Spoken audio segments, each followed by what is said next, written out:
आपकी उल्टी सीधी बातों की वजह से आयुष्मान घर छोड़ के चले गए हैं। आपने मेरी हंसती खेलती दुनिया अपने हाथों से उजाड़ दी। अब जो सब कुछ ये आपने बिगाड़ा है ना, अब ये आपको ही ठीक करना होगा। आपको ही मनाना होगा आयुष्मान को और उसे वापस मेरी जिंदगी में लाना होगा। इस बार भी बेस्ट इंडस्ट्रियल टॉप की लिस्ट में महावीर राठौर ही है। इतनी बड़ी बिजनेस की मालकिन होने के बावजूद भी आज तक मैं मिस्टर राठौर से मिल ही नहीं पाई हूँ। उनसे एक मुलाकात हमारी कंपनी को और भी ऊंचाइयों तक पहुंचाने में मदद कर सकती है। मुझे जल्द से जल्द उनसे मुलाकात करनी ही होगी। अपनी कंपनी के लिए ये बहुत फायदेमंद रहेगा। मॉम देखो, आपकी बुरी और घटिया बातों ने ये क्या कर दिया मेरे साथ। अलग क्या हुआ है? अब तुम अपनी मॉम से किस बात पे नाराज हो? आयुष्मान घर छोड़ के चला गया है। अरे वाह, ये तो बहुत अच्छी बात है। इस बात पे तो तुम्हें खुश होना चाहिए। तुम इस बात पे दुखी हो रही हो। अच्छा है ना, वो खुद ब खुद तुम्हारी जिंदगी से चला गया, वरना मुझे ही कुछ ना कुछ करके उसे तुम्हारी जिंदगी से दूर करना पड़ता। मम, आखिरकार हो क्या गया है आपको? क्यों आप अपनी बेटी की जिंदगी में खुशियां पल भर के लिए भी टिकने नहीं देती? आप मुझे मेरी जिंदगी जीने क्यों नहीं देती? अरे इस बार मैंने क्या किया है? इस बार तो वो खुद तुम्हारी जिंदगी से गया है ना। कारण इस बार भी आप ही हो। आप जब आयुष्मान और आयुष्मान के बाबा के बारे में बुरी बातें कर रही थी तो आयुष्मान ने हमारी सारी बातें सुन ली है। अब उसको इतना बुरा लगा है कि वो कह रहा है कि वो इस घर में कभी वापस लौट कर नहीं आएगा। अरे ये तो बहुत अच्छा हो गया। वैसे भी उसे इस घर में रखना कौन चाहता है जो उसे हम वापस बुलाएंगे। उसका टूटने दो ये घमंड।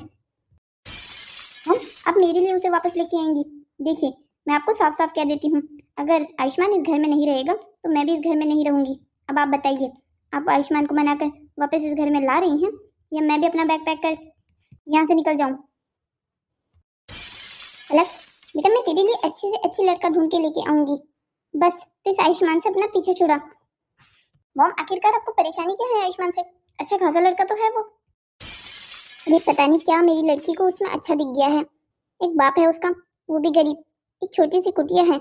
जितना उसका घर है ना उतना तो हमारा वॉशरूम भी है। मॉम, आप सीधा सीधा क्यों नहीं कहती कि आपको आयुष्मान से प्रॉब्लम नहीं है, आयुष्मान की गरीबी से प्रॉब्लम है?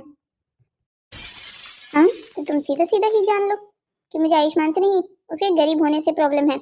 मैं नहीं चाहती कि जिस बेटी को मैंने नाजों से पाला है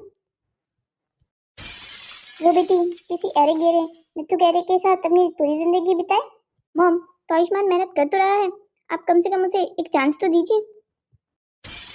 वो चाहे जिंदगी भर मेहनत करता रहे, फिर भी उसे तुम्हारे बराबर पहुंचने के लिए 2 जन्म और लेने पड़ेंगे। इसका साफ मतलब ये है कि आप मेरी आयुष्मान को ढूंढने में मदद नहीं करेंगी। तो फिर ठीक है, मैं भी ये घर छोड़ के जा रही हूँ। आप रहिएगा अपने इस महल से घर में अकेले। देखो, अगर तुम ये घर छोड़ के गई ना तो तुम वापस कभी नहीं आ पाओगी यहाँ। मॉम, मुझे तो इस घर में कभी रहना भी नहीं था। आपकी जिद के आगे मेरी कभी नहीं चली।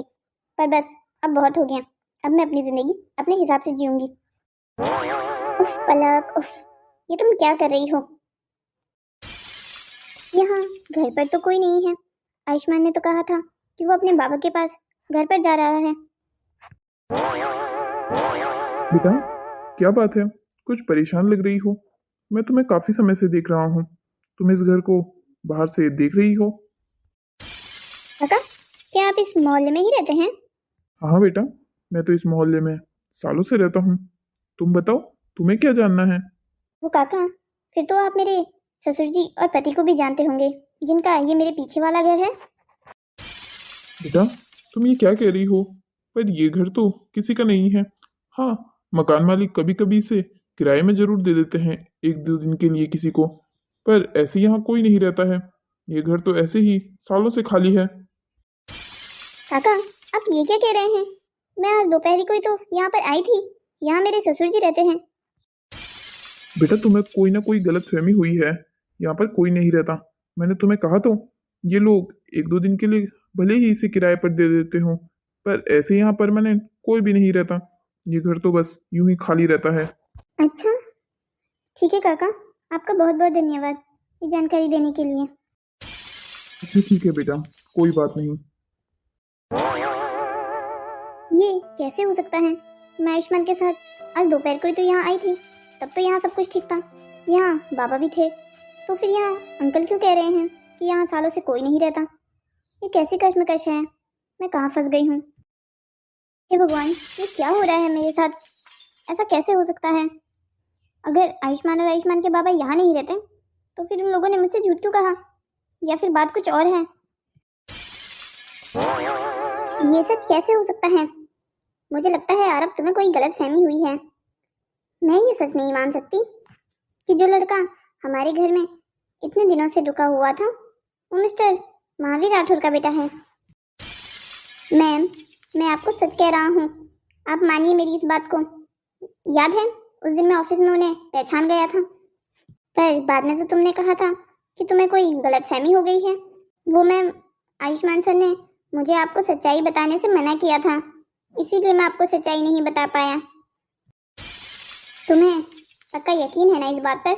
देखो, अगर इसमें कुछ भी झूठ निकला ना तो फिर मैं तुम्हें अपनी कंपनी से बाहर निकालने में 1 मिनट का समय भी नहीं लगाऊंगी। मैम, अगर मेरी बात झूठ निकली ना तो मैं अपना नाम बदल दूंगा। आप पहले मेरी बात पर एक बार विश्वास करके देखिए। अच्छा ठीक है, तुम क्या उनसे मेरी एक मीटिंग सेट करवा सकते हो क्या? मैम, मैं पूरा वादा तो नहीं कर सकता क्योंकि आप भी जानती हैं वो बहुत बिजी रहते हैं, पर हाँ, अगर उन्हें पता चला कि आपकी बेटी का मामला है तो वो आपसे मिलने के लिए ज़रूर तैयार होंगे।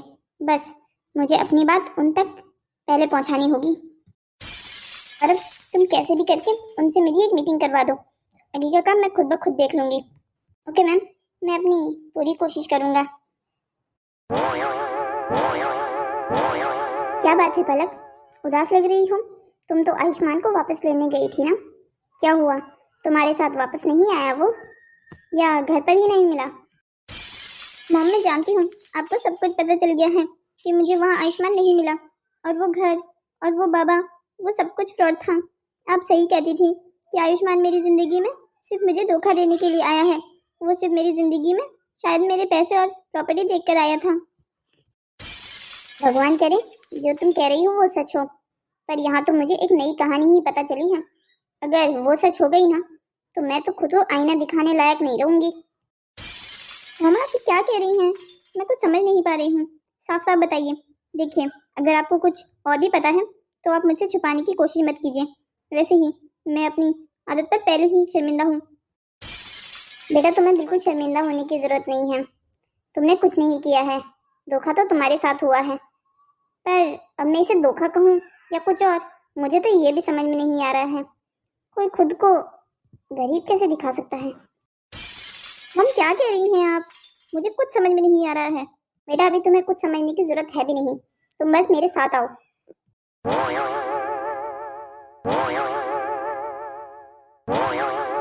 ये आप मुझे किसके घर लेके आई हैं? यहाँ तो हम पहली बार आ रहे हैं। ये तो ना ही हमारे किसी रिश्तेदार का घर है, ना ही किसी जान पहचान वाले का। तो हम कहाँ आए हैं ये? और आप मुझे आज के ही दिन यहाँ क्यों लेके आई हैं, जब मेरी जिंदगी में इतनी उथल पुथल चल रही है? बेटा पलक, यहाँ तुझे मैं इसलिए लेके आई हूँ क्योंकि मैं जानती हूँ तुझे तेरे सारे सवालों के जवाब इसी घर में और यहीं मिलेंगे। यहाँ और इस घर में? पर वो कैसे? यहाँ कौन रहता है? हेलो मिसेस कामिया, स्वागत है आपका हमारे घर में। हेलो मिस्टर राठौर, बहुत बहुत शुक्रिया आपका। ये क्या कोई मजाक चल रहा है यहाँ पे? बाबा, आप यहाँ क्या कर रहे हैं? और मॉम, आप बाबा को कैसे जानती हैं? और ये घर किसका है? बेटा पलक, ये इनका ही घर है और आयुष्मान इनका ही बेटा है। नहीं, ये नहीं हो सकता। आप लोग मुझसे इतना बड़ा झूठ कैसे कह सकते हैं? और आप इतने बड़े होकर भी अपने बेटे के झूठ में उसका साथ देते रहे। मैंने पहली बार में ही आपको अपना बाबा का दर्जा दे दिया, अब लगता है मैंने ये सब कुछ करके गलत किया। बेटा पलक, मैं जानता हूँ कि तुम मुझसे नाराज हो और मुझे तुम्हारा नाराज होना अभी बिल्कुल जायज़ लग रहा है, पर अगर तुम भी मेरी जगह होती ना तो तुम भी यही करती जो मैंने किया। नहीं, बिल्कुल नहीं, मैं आपके जैसे बिल्कुल नहीं करती। आपने अपने बेटे का झूठ बोलने में साथ दिया। बेटा पलक, पहले सुन तो लो, वो कहना क्या चाहते हैं। मॉम, क्या आपको भी सब कुछ पता था कि आपने भी मुझसे ये सारा सच छुपाया? मैं आपसे तो ये उम्मीद नहीं रखती थी। पलक नहीं, मुझे कुछ भी पता नहीं था। मुझे तो सब कुछ आज पता चला है जब आरब ने बताया कि वो जिस कंपनी में पहले काम करता था उसके मालिक का बेटा ही आयुष्मान है। अगर ऐसी ही बात थी तो आयुष्मान को मुझसे झूठ बोलने की क्या जरूरत थी? और वैसे भी ये कोई छुपाने वाली बात तो थी नहीं जो उसने मुझसे इतने दिनों से झूठ बोलता रहा। बेटा पलक, इन तुम्हारे सारे सवालों के जवाब तो तुम्हें आयुष्मान से ही मांगने चाहिए। वो जब से तुम्हारे घर से आया है तब से बाहर ही नहीं निकला है। वो जानता था कि तुम जब आओगी तभी वो तुमसे इस बारे में सारी बातें करेगा। क्या मैं उससे मिलने जा सकती हूँ? हाँ बेटा बिल्कुल, ये तुम्हारा घर है। तुम यहाँ जो कुछ करना चाहती हो बिल्कुल कर सकती हो। अब तुम इस घर की बहू हो। अंकल, इतनी जल्दी ये सारी उम्मीदें मत बांधिए, क्योंकि मुझे नहीं पता आयुष्मान अपनी बातों को किस तरीके से प्रूव करता है। अगर मुझे लगा कि उसने ये झूठ सिर्फ अपने मजे के लिए बोला तो ये रिश्ता आज यहीं पर खत्म हो जाएगा। मिस्टर राठौर, प्लीज आप मेरी बेटी से नाराज मत होइएगा। वो थोड़ी नादान है, गुस्से गुस्से में ये सारी बातें भूल गई है। उसका दिल बहुत साफ है। जी जी बिल्कुल, मैं जानता हूँ पलक बहुत ही एक अच्छी लड़की है। आयुष्मान बहुत तारीफ करता है उसकी। वो तो उसे पहले ही नजर में पसंद आ गई थी। जी, आपका बेटा आयुष्मान भी बहुत ही अच्छा और सुलझा हुआ बच्चा है। मेरे एक बार कहने पर ही वो घर जमाई बनने तक तैयार हो गया, पर तब मुझे ये नहीं पता था कि वो आपका बेटा है। मिस्टर राठौर, मुझे माफ कर दीजिए। मैंने आपके बेटे को क्या कुछ भला बुरा नहीं कहा, पर उसने पलक के प्यार के लिए मेरी सारी बुरी बातें सुन ली। प्यार की एक यही तो अच्छी बात है कि वो सिर्फ अच्छी यादें बनाना जानता है, बुरी यादों को अपने दिल और दिमाग से जल्दी ही निकाल देता है। जी, ये तो आपने बिल्कुल ठीक कहा। अब बस तो भगवान से दुआ करनी है कि इन बच्चों की आपस में बन जाए। जी, आप बिल्कुल चिंता मत कीजिए। दोनों बच्चे बहुत समझदार हैं। जब वो जानेंगे कि उन्होंने एक दूसरे की खातिर ही ये झूठ बोला है तो फिर वो दोनों अपने आप ही एक दूसरे से नाराज होना बंद कर देंगे। भगवान करे जो आप कह रहे हो वैसा ही हो। हे भगवान, क्या मैं पलक को हमेशा के लिए खो चुका हूँ? क्या वो अब वापस कभी मेरे पास लौट कर नहीं आएगी? भगवान प्लीज, मैं अपनी पलक के बिना नहीं रह सकता हूँ। आप प्लीज उसे मेरी जिंदगी में वापस लेके आ जाइए। अगर इतना ही डर था मुझे खोने का तो क्या जरूरत थी इतने बड़े बड़े झूठ बोलने की, और क्या जरूरत थी नाराज होकर वापस यहाँ आने की? मेरे ही पास रहते। पलक, तुम आ गई वापस? क्या तुम हमेशा के लिए मेरे पास आई हो? अभी तो मैं खुद भी नहीं जानती कि मैं हमेशा के लिए तुम्हारे पास रहने आई हूँ या हमेशा के लिए तुमसे दूर जाने के लिए। अगर तुम मेरे सवालों के सच सच जवाब देते हो तो फिर देखती हूँ कि मुझे क्या कहना है। पलक, मैं जानता हूँ तुमको मेरी और मेरे बाबा की सच्चाई पता चल गई है, पर पलक, मैंने जो भी कुछ किया वो सब तुम्हें पाने के लिए किया। मुझे पाने के लिए तुम्हें इतने बड़े झूठ बोलने की जरूरत पड़ गई? इतना सब कुछ नाटक किया, तुमने अपने बाबा तक को गरीब बना दिया और तुमने अंकल को भी इस सब में शामिल करने की साजिश रची। मैं तो सोच भी नहीं सकती कोई इंसान इतना सब कुछ कैसे कर सकता है। पलक, तुम याद करो जब तुम पहली बार मुझे रोड पर मिली थी तुम कितना गुस्सा हो रही थी, वो भी किससे? भगवान जी से, कि उन्होंने अमीर गरीब क्यों बनाया है। तुम्हारी बातें सुन के मुझे साफ साफ पता चल गया था कि तुम्हें अमीरों से कितनी नफरत है और तुम तो अमीरों से दूर भागती हो। तुम उस दिन कितना गुस्सा हो रही थी लोगों के अमीर होने पर मैंने जब तुम्हें पहली बार देखा मैं अपना दिल हार गया। मैंने सोच लिया था कि अगर मैं किसी से शादी करूंगा तो वो सिर्फ तुम होगी, मगर कहीं ना कहीं मन में तो मुझे भी ये बात पता चल गई थी अगर तुम्हें मेरी असलियत के बारे में पता चला तो तुम मुझे कभी नहीं अपनाओगे, कभी अपनी जिंदगी में नहीं आने दोगे। इसलिए मैंने तुमसे झूठ कहा कि मैं एक मिडिल क्लास इंसान हूँ, न कि कोई बड़ी सी कंपनी के मालिक का बेटा। तो मेरी मॉम ने तुम्हें इतना सब कुछ बुरा भला कहा, यहाँ तक कि उन्होंने तो घर जमाई बनने की शर्त तक रख दी, तब तुमने सच क्यों नहीं कहा? मैं तो तुम्हें शादी के पहले दिन ही सब कुछ सच बता देना चाहता था, पर तुम्हें याद होगा कि तुम्हारी मॉम की अचानक से तबीयत खराब हो गई थी और हमें उन्हें हॉस्पिटल लेके जाना पड़ गया था, इसलिए मैं उस दिन भी सच नहीं बता पाया। उसके बाद कभी वापस दोबारा मौका ही नहीं मिला। उसके बाद तुमने जिद कर दी कि तुम्हें मेरे बाबा से मिलना है, इसीलिए मैंने बाबा को भी अपने नाटक में शामिल कर लिया। मैं जानता हूँ मैंने जो भी कुछ किया वो गलत था, पर मेरा इंटेंशन तुम्हें दुख पहुंचाने का बिल्कुल नहीं था। मैं तो बस तुम्हें अपने पास रखना चाहता था, वो भी हमेशा के लिए। उफ, अब मैं क्या कहूँ तुम्हें, तुम जैसा पागल इंसान मैंने आज तक नहीं देखा। मुझे ये तो पता था कि तुम मुझसे प्यार करते हो, पर इस हद तक प्यार करते हो ये नहीं जानती थी कि घर जमाई बनने तक तैयार हो गए। मेरी मॉम ने इतना उल्टा सुल्टा कहा, पर फिर भी तुमने एक बार भी उनके सामने सच्चाई नहीं कही, सिर्फ इसलिए क्योंकि तुम मुझे खुश रखना चाहते थे। क्या करूं मैं आयुष्मान तुम्हारा? मुझे बस अपनी जिंदगी में स्वीकार कर लो और हमेशा के लिए मेरे पास रुक जाओ। मैं बस तुमसे इतना ही चाहता हूँ। मैं तुमसे बहुत प्यार करता हूँ पलक। हाँ बिल्कुल, इसीलिए तो तुम इतने समय से मुझे झूठ बोलते आ रहे हो। उफ़ो, अब माफ भी कर दो। अब क्या पूरी जिंदगी इसी बात का ताना देती रहोगी तुम मुझे? हाँ बिल्कुल, तुम्हें इसी बात का ताना देती रहूंगी पूरी जिंदगी कि जब तक मैं ये ताना दे दे के थक नहीं जाती। अच्छा चलो ठीक है, अब तुम्हारी माँ और मेरे डैड को बता दें कि अब हम दोनों के बीच सारी नाराजगी खत्म हो गई है।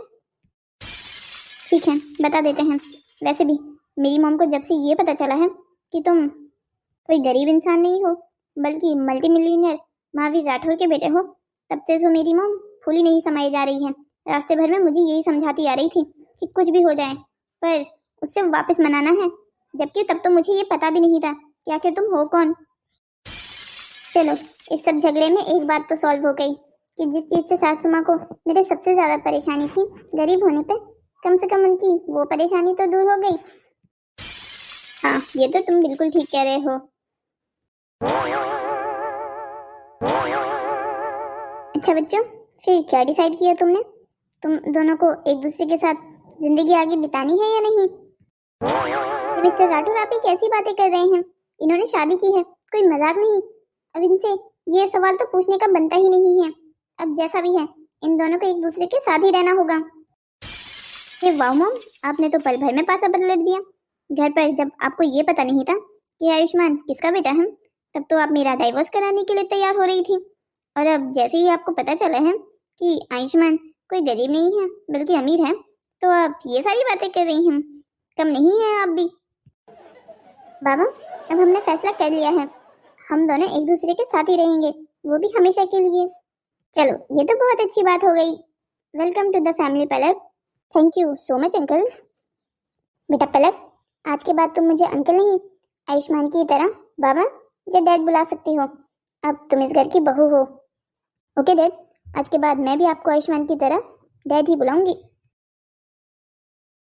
हेलो दोस्तों, तो कैसी लगी आपको हमारी ये कहानी?